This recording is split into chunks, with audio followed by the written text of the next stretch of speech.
ಪತಿ ತೀರಿಕೊಂಡ 4 ತಿಂಗಳ ನಂತರ ಹೆಣ್ಣು ಮಗು ಹುಟ್ಟಿದಾಗ ಅತ್ತೆ ಅವಳ ಮುಖ ನೋಡಿ ಕಿರಿಕಿರಿಗೊಂಡು ನನ್ನನ್ನು ಮನೆಯಿಂದ ಹೊರಹಾಕಿದರು. ನಾನು ಮಗಳನ್ನು ಮಡಿಲಲ್ಲಿ ಕೂರಿಸಿಕೊಂಡು ರಸ್ತೆಯಲ್ಲಿ ಭಿಕ್ಷೆ ಬೇಡುತ್ತಿದ್ದೆ. ನನ್ನ ಕಣ್ಣುಗಳಿಂದ ಕಣ್ಣೀರು ಸುರಿಯುತ್ತಿತ್ತು. ಆಗ ಒಬ್ಬ ವ್ಯಕ್ತಿ ನನ್ನ ಬಳಿ ಬಂದು, ನೀನು ನನ್ನ ಮನೆಯಲ್ಲಿ ಕೆಲಸ ಮಾಡಿದರೆ ನಿನಗೆ ಇರಲು ಜಾಗ ಕೊಡುತ್ತೇನೆ ಮತ್ತು ನಿನ್ನ ಮಗಳನ್ನು ಸಾಕುತ್ತೇನೆ ಎಂದರು. ನಾನು ಒಪ್ಪಿಕೊಂಡೆ. ಹಾಗೆ ಅವರು ನನ್ನ ಮಗಳನ್ನು ಓದಿಸಿ ಡಾಕ್ಟರ್ ಮಾಡಿದರು. ಅವರು ತುಂಬಾ ಒಳ್ಳೆಯ ಮನುಷ್ಯರಾಗಿದ್ದರು.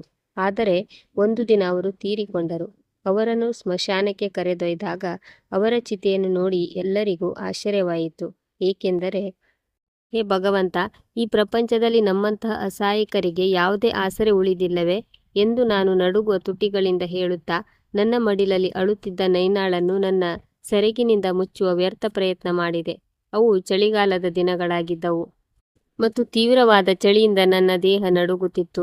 ರಾತ್ರಿಯ ಮೌನ ಎಷ್ಟು ಆಳವಾಗಿತ್ತೆಂದರೆ ನನಗೆ ನನ್ನದೇ ಉಸಿರಾಟದ ಶಬ್ದ ಕೇಳಿ ಭಯವಾಗುತ್ತಿತ್ತು. ರಸ್ತೆಯ ಒಂದು ಮೂಲೆಯಲ್ಲಿ ಕುಳಿತಿದ್ದ ನಾನು ನನ್ನನ್ನು ಪ್ರಪಂಚದ ಅತ್ಯಂತ ದುರದೃಷ್ಟಕರ ಹೆಣ್ಣು ಎಂದು ಭಾವಿಸುತ್ತಿದ್ದೆ. ಎದುರಿಗಿದ್ದ ರಸ್ತೆ ಸಂಪೂರ್ಣ ನಿರ್ಜನವಾಗಿತ್ತು. ಪ್ರತಿ ಕೆಲವು ನಿಮಿಷಕ್ಕೊಮ್ಮೆ ವೇಗವಾಗಿ ಒಂದು ಗಾಡಿ ನನ್ನ ಪಕ್ಕದಿಂದ ಹಾದು ಹೋಗುತ್ತಿತ್ತು. ಆದರೆ ಯಾರಿಗೂ ರಸ್ತೆ ಬದಿಯಲ್ಲಿ ಕುಳಿತಿರುವ ಅಸಹಾಯಕ ತಾಯಿ ಮತ್ತು ಅವಳ ಹಸಿದ ಮಗು ಕಾಣಿಸುತ್ತಿರಲಿಲ್ಲ. ನನ್ನ ಎದೆಯಲ್ಲಿ ನೋವಿನ ಬಿರುಗಾಳಿ ಏಳುತ್ತಿತ್ತು. ಅಷ್ಟಕ್ಕೂ ನನಗೆ ಈ ಶಿಕ್ಷೆ ಸಿಗಲು ನಾನು ಯಾವ ತಪ್ಪು ಮಾಡಿದ್ದೆ? ನಾನು ಇದೇ ಯೋಚನೆಯಲ್ಲಿ ಮುಳುಗಿದ್ದಾಗ ದೂರದಿಂದ ಬರುತ್ತಿದ್ದ ಕಾರಿನ ಹೆಡ್ಲೈಟ್ ಬೆಳಕು ನನ್ನ ಕಣ್ಣಿನ ಮೇಲೆ ಬಿತ್ತು. ಬೆಳಕು ಎಷ್ಟೊಂದು ತೀಕ್ಷ್ಣವಾಗಿತ್ತೆಂದರೆ ನಾನು ನನ್ನ ಕೈಯನ್ನು ಕಣ್ಣಿಗೆ ಅಡ್ಡ ಹಿಡಿದುಕೊಂಡೆ. ಈ ಕಾರು ಕೂಡ ಉಳಿದ ಕಾರುಗಳಂತೆ ವೇಗವಾಗಿ ಹೋಗಿಬಿಡುತ್ತದೆ ಎಂದು ನಾನು ಭಾವಿಸಿದ್ದೆ. ಆದರೆ ಬಹುಶಃ ನನ್ನ ಹಣೆಬರಹದಲ್ಲಿ ಇಂದಿನ ರಾತ್ರಿ ಅವಮಾನ ಬರೆದಿರಲಿಲ್ಲ. ಕಾರಿನ ವೇಗ ಕಡಿಮೆಯಾಯಿತು ಮತ್ತು ಅದು ನನ್ನ ಹತ್ತಿರವೇ ಬಂದು ನಿಂತಿತು. ಕಪ್ಪು ಬಣ್ಣದ ಹೊಳೆಯುವ ದೊಡ್ಡ ಕಾರಿನ ಗಾಜು ನಿಧಾನವಾಗಿ ಕೆಳಗಿಳಿಯಿತು. ನಾನು ಭಯದಿಂದ ನನ್ನ ಮಗುವನ್ನು ಗಟ್ಟಿಯಾಗಿ ಹತ್ತಿರಕ್ಕೆ ಎಳೆದುಕೊಂಡೆ. ಕಾರಿನ ಒಳಗಿನಿಂದ ಬಿಳಿ ಕೂದಲಿನ ಒಬ್ಬ ವೃದ್ಧರು ಇಣುಕಿ ನನ್ನನ್ನು ನೋಡಿದರು. ಅವರ ಮುಖದಲ್ಲಿ ಸುಕ್ಕುಗಳಿದ್ದವು, ಆದರೆ ಕಣ್ಣುಗಳಲ್ಲಿ ಒಂದು ರೀತಿಯ ಆತ್ಮೀಯತೆ ಇತ್ತು. ಅವರು ಸ್ವಲ್ಪ ಹೊತ್ತು ಮೌನವಾಗಿ ನನ್ನನ್ನು ಮತ್ತು ನನ್ನ ಮಡಿಲಲ್ಲಿದ್ದ ಮಗುವನ್ನು ನೋಡುತ್ತಿದ್ದರು, ಯಾವುದೋ ಆಳವಾದ ಯೋಚನೆಯಲ್ಲಿರುವಂತೆ ಅಥವಾ ಯಾರನ್ನೋ ಗುರುತಿಸಲು ಪ್ರಯತ್ನಿಸುತ್ತಿರುವಂತೆ ಕಾಣುತ್ತಿದ್ದರು. ನಂತರ ಇದ್ದಕ್ಕಿದ್ದಂತೆ ಅವರು ಕಾರಿನ ಬಾಗಿಲು ತೆರೆದು ವೇಗವಾಗಿ ಕೆಳಗಿಳಿದರು. ಅವರ ನಡಿಗೆಯಲ್ಲಿ ಒಂದು ರೀತಿಯ ಆತಂಕವಿತ್ತು. ಅದು ನನಗೆ ಅರ್ಥವಾಗಲಿಲ್ಲ. ಮಗಳೇ, ನೀನು ಯಾರು? ಮತ್ತು ಮಧ್ಯರಾತ್ರಿಯಲ್ಲಿ ಇಲ್ಲಿ ಇಷ್ಟು ಚಳಿಯಲ್ಲಿ ಒಬ್ಬಳೇ ಏನು ಮಾಡುತ್ತಿದ್ದೀಯಾ ಎಂದು ಕೇಳಿದರು. ಅವರ ಧ್ವನಿಯಲ್ಲಿ ಸಣ್ಣ ನಡುಕವಿತ್ತು. ಅದು ಚಳಿಯಿಂದಾಗಿ ಬಂದದ್ದಲ್ಲ, ಬದಲಾಗಿ ಒಳಗಿನ ನೋವಿನಿಂದಾಗಿ ಇರಬಹುದು. ನಾನು ಭಯದಿಂದ ಅವರ ಕಡೆ ನೋಡಿದಾಗ ಅವರ ಕಣ್ಣುಗಳಲ್ಲಿ ದಯೆ ಕಂಡಿತು. ನಾನು ಏನನ್ನೋ ಹೇಳಲು ಬಯಸಿದೆ, ಆದರೆ ಚಳಿ ಮತ್ತು ಹಸಿವಿನಿಂದಾಗಿ ನನ್ನ ಧ್ವನಿ ಗಂಟಲಲ್ಲಿ ಸಿಲುಕಿಕೊಂಡಿತು. ನಾನು ಕೇವಲ ತಲೆಯಾಡಿಸಿದೆ, ಅಂದರೆ ನನಗೆ ಯಾವುದೇ ರೀತಿಯ ಆಸರೆ ಇಲ್ಲ ಎಂದು ಅವರಿಗೆ ಅರ್ಥವಾಗಿತ್ತು. ನನ್ನ ಈ ಮೌನವಾದ ಉತ್ತರ ಅವರ ಮನಸ್ಸನ್ನು ಮತ್ತಷ್ಟು ನೋಯಿಸಿತು. ಅವರು ತಕ್ಷಣವೇ ಹೇಳಿದರು, ಇಲ್ಲ ಮಗಳೇ, ನಿನ್ನನ್ನು ಈ ಸ್ಥಿತಿಯಲ್ಲಿ ಬಿಟ್ಟು ಹೋಗಲು ನನ್ನಿಂದ ಸಾಧ್ಯವಿಲ್ಲ. ನೋಡು, ನಿನ್ನ ಮಗು ಚಳಿಯಿಂದ ನೀಲಿ ಬಣ್ಣಕ್ಕೆ ತಿರುಗುತ್ತಿದೆ. ದೇವರ ಮೇಲೆ ಆಣೆ ಮಾಡುತ್ತೇನೆ, ನನ್ನ ಮಾತನ್ನು ಕೇಳು. ಕಾರಿನಲ್ಲಿ ಕುಳಿತುಕೋ. ನಾನು ನಿನ್ನನ್ನು ಯಾವುದಾದರೂ ಸುರಕ್ಷಿತ ಜಾಗಕ್ಕೆ ಕಳುಹಿಸುತ್ತೇನೆ. ಅವರ ಮಾತಿನ ಧಾಟಿ ಎಷ್ಟು ಪ್ರಾಮಾಣಿಕವಾಗಿತ್ತು ಮತ್ತು ಆತ್ಮೀಯತೆಯಿಂದ ಕೂಡಿತೆಂದರೆ ನನ್ನ ಒಳಗಿನ ಭಯ ಸ್ವಲ್ಪ ಕಡಿಮೆಯಾಯಿತು. ನನ್ನ ಮಗುವಿನ ದೇಹ ತಣ್ಣಗಾಗುತ್ತಿರುವುದನ್ನು ನಾನು ಅನುಭವಿಸಿದಾಗ ತಾಯ್ತನವು ನನ್ನನ್ನು ಅಸಹಾಯಕಳನ್ನಾಗಿ ಮಾಡಿತು. ನಾನು ನಡುಗುವ ಹೆಜ್ಜೆಗಳೊಂದಿಗೆ ಕಾರಿನ ಕಡೆಗೆ ನಡೆದು ಹಿಂದಿನ ಸೀಟಿನಲ್ಲಿ ಕುಳಿತುಕೊಂಡೆ. ಕಾರಿನ ಒಳಗೆ ಹಿತವಾದ ಉಷ್ಣತೆ ಇತ್ತು. ಆ ಶಾಖವು ನನ್ನ ಹೆಪ್ಪುಗಟ್ಟಿದ ದೇಹಕ್ಕೆ ಜೀವ ಬಂದಂತೆ ಮಾಡಿತು. ಆ ವೃದ್ಧರು ಡ್ರೈವಿಂಗ್ ಸೀಟಿನಲ್ಲಿ ಕುಳಿತು ಕಾರನ್ನು ಮುಂದಕ್ಕೆ ಚಲಾಯಿಸಿದರು. ಆದರೆ ಅವರು ಪದೇ ಪದೇ ಕನ್ನಡಿಯ ಮೂಲಕ ನನ್ನನ್ನು ನೋಡುತ್ತಿದ್ದರು. ಅವರ ದೃಷ್ಟಿಯಲ್ಲಿ ಒಂದು ಪ್ರಶ್ನೆ ಇತ್ತು, ಒಂದು ಕುತೂಹಲವಿತ್ತು. ಆದರೆ ಅವರು ಮೌನವಾಗಿದ್ದರು. ಈ ಬೆಚ್ಚನೆಯ ವಾತಾವರಣದಲ್ಲಿ ನನಗೆ ಸ್ವಲ್ಪ ನಿರಾಳವೆನಿಸಿತು. ಕಾರಿನಲ್ಲಿ ಕುಳಿತಾಗ ನನಗೆ ನನ್ನ ಹಿಂದಿನ ದಿನಗಳು ನೆನಪಾದವು. ನನ್ನ ಹೆಸರು ಅನುರಾಧ ಮತ್ತು ಕೆಲವು ದಿನಗಳ ಹಿಂದೆ ನಾನು ಒಂದು ಸುಖಿ ಸಂಸಾರದ ಸೊಸೆಯಾಗಿದ್ದೆ. ನನ್ನ ಪತಿ ಪಂಕಜ್ ಒಂದು ಖಾಸಗಿ ಕಂಪನಿಯಲ್ಲಿ ಡ್ರೈವರ್ ಆಗಿದ್ದರು ಮತ್ತು ನಾವು ನಮ್ಮ ಪುಟ್ಟ ಪ್ರಪಂಚದಲ್ಲಿ ತುಂಬ ಸಂತೋಷವಾಗಿದ್ದೆವು. ಪಂಕಜ್ ಕೆಲಸ ಮುಗಿಸಿ ಮನೆಗೆ ಬಂದಾಗ ಅವರ ಮುಖದಲ್ಲಿ ಆಯಾಸದ ಬದಲಾಗಿ ಮುಗುಳ್ನಗೆ ಇರುತ್ತಿತ್ತು. ದೇವರು ಇಚ್ಛಿಸಿದರೆ ಒಂದು ದಿನ ನಮ್ಮ ಜೀವನ ಕೂಡ ಬದಲಾಗುತ್ತದೆ ಎಂದು ಅವರು ಆಗಾಗ ಹೇಳುತ್ತಿದ್ದರು. ನನ್ನ ಮಾವ ಬಹಳ ಹಿಂದೆಯೇ ತೀರಿಕೊಂಡಿದ್ದರು ಮತ್ತು ಪಂಕಜ್ಗೆ ಒಬ್ಬ ತಮ್ಮನಿದ್ದ. ನಮ್ಮ ಮದುವೆಯಾಗಿ ಕೇವಲ 2 ವರ್ಷವಾಗಿತ್ತು ಮತ್ತು ನಾನು ತಾಯಿಯಾಗಲಿದ್ದೆ. ಪಂಕಜ್ ಹುಟ್ಟಲಿರುವ ಮಗುವಿನ ಬಗ್ಗೆ ಬಹಳಷ್ಟು ಕನಸು ಕಾಣುತ್ತಿದ್ದರು. ಅವರು ಮಗ ಹುಟ್ಟಿದರೆ ಅವನನ್ನು ಆಫೀಸರ್ ಮಾಡುತ್ತೇನೆ ಮತ್ತು ಮಗಳು ಹುಟ್ಟಿದರೆ ಅವಳನ್ನು ಡಾಕ್ಟರ್ ಮಾಡುತ್ತೇನೆ. ಅವಳು ಬಡವರು ಮತ್ತು ಕಷ್ಟದಲ್ಲಿರುವವರಿಗೆ ಸಹಾಯ ಮಾಡಲಿ ಎಂದು ಹೇಳುತ್ತಿದ್ದರು. ಆದರೆ ಮುಂದಿನ ನಮ್ಮ ವಿಧಿಬರಹ ಯಾವ ರೀತಿ ಇತ್ತೆಂದು ನಮಗೇನು ಗೊತ್ತಿತ್ತು? ನನ್ನ ಮನೆಯ ಬಾಗಿಲನ್ನು ಯಾರೋ ತಟ್ಟಿ ಪಂಕಜ್ಗೆ ಅಪಘಾತವಾಗಿದೆ ಎಂಬ ಸುದ್ದಿ ನನಗೆ ಬಂದ ಆ ದಿನ ಇಂದಿಗೂ ನನಗೆ ನೆನಪಿದೆ. ಅವರು ಸೇಠ್ಜಿ ಅವರ ಕಾರನ್ನು ಚಲಾಯಿಸುತ್ತಿದ್ದರು ಮತ್ತು ಗುಡ್ಡಗಾಡು ರಸ್ತೆಯಲ್ಲಿ ಎದುರಿನಿಂದ ಬರುತ್ತಿದ್ದ ಕಾರನ್ನು ತಪ್ಪಿಸಲು ಹೋಗಿ ಅವರ ಕಾರು ಕಂದಕಕ್ಕೆ ಬಿತ್ತು ಎಂದು ಹೇಳಲಾಯಿತು. ಈ ಅಪಘಾತದಲ್ಲಿ ನನ್ನ ಪಂಕಜ್ ಸ್ಥಳದಲ್ಲೇ ಕೊನೆಯುಸಿರೆಳೆದಿದ್ದರು.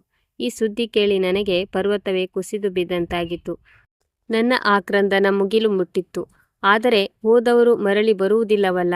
ಕಾರು ಇದ್ದಕ್ಕಿದ್ದಂತೆ ನಿಂತಾಗ ನಾನು ನನ್ನ ಆಲೋಚನೆಗಳಿಂದ ಹೊರಬಂದೆ. ಸಿಗ್ನಲ್ ಆಫ್ ಆಗಿತ್ತು ಮತ್ತು ಆ ವೃದ್ಧರು ಇನ್ನೂ ಕನ್ನಡಿಯ ಮೂಲಕ ನನ್ನನ್ನು ನೋಡುತ್ತಿದ್ದರು. ಅವರು ಮೃದು ಧ್ವನಿಯಲ್ಲಿ ಕೇಳಿದರು, ಮಗಳೇ, ನೀನು ಈ ಸ್ಥಿತಿಗೆ ಹೇಗೆ ತಲುಪಿದೆ ಎಂದು ಹೇಳುತ್ತೀಯಾ?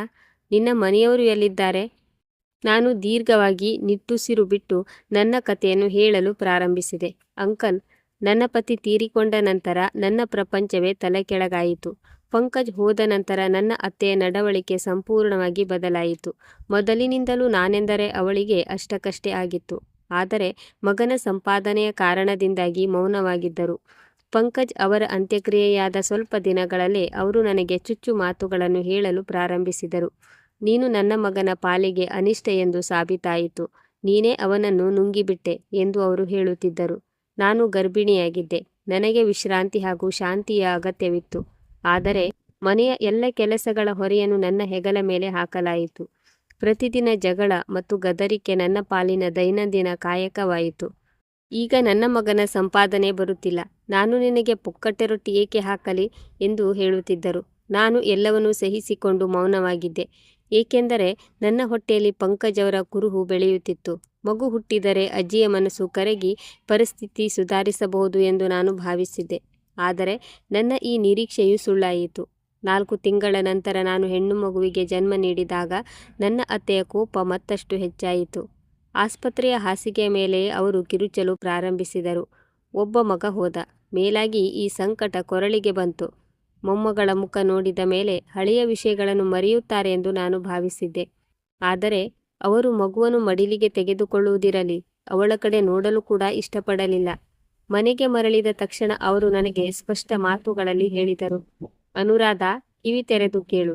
ಈ ಮನೆಯಲ್ಲಿ ಯಾರು ಸಂಪಾದಿಸಿ ತರುತ್ತಾರೋ ಅವರು ಮಾತ್ರ ಇರುತ್ತಾರೆ. ನಿನಗೆ ಇಲ್ಲಿ ಇರಬೇಕೆಂದರೆ ಈ ಮಗುವನ್ನು ಯಾವುದಾದರೂ ಅನಾಥಾಶ್ರಮಕ್ಕೆ ಬಿಟ್ಟು ಬಾ.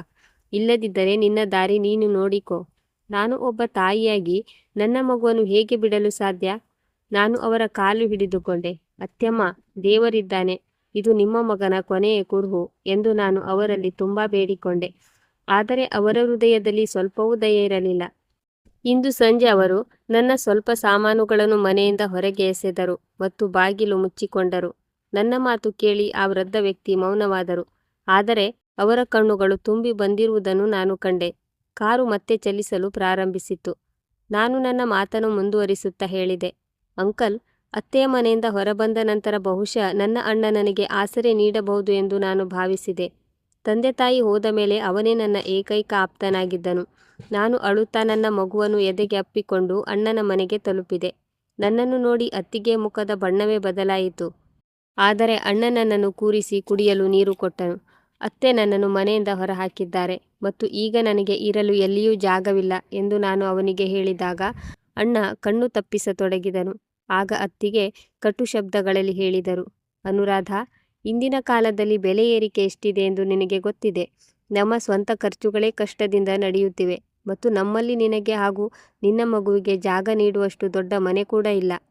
ಅಣ್ಣ ಕೂಡ ತನ್ನ ಹೆಂಡತಿಯ ಮಾತಿಗೆ ಧ್ವನಿಗೂಡಿಸಿ ಹೇಳಿದನು, ಅನುರಾಧ, ನೀನು ಅರ್ಥ ಮಾಡಿಕೊಳ್ಳಲು ಪ್ರಯತ್ನಿಸು.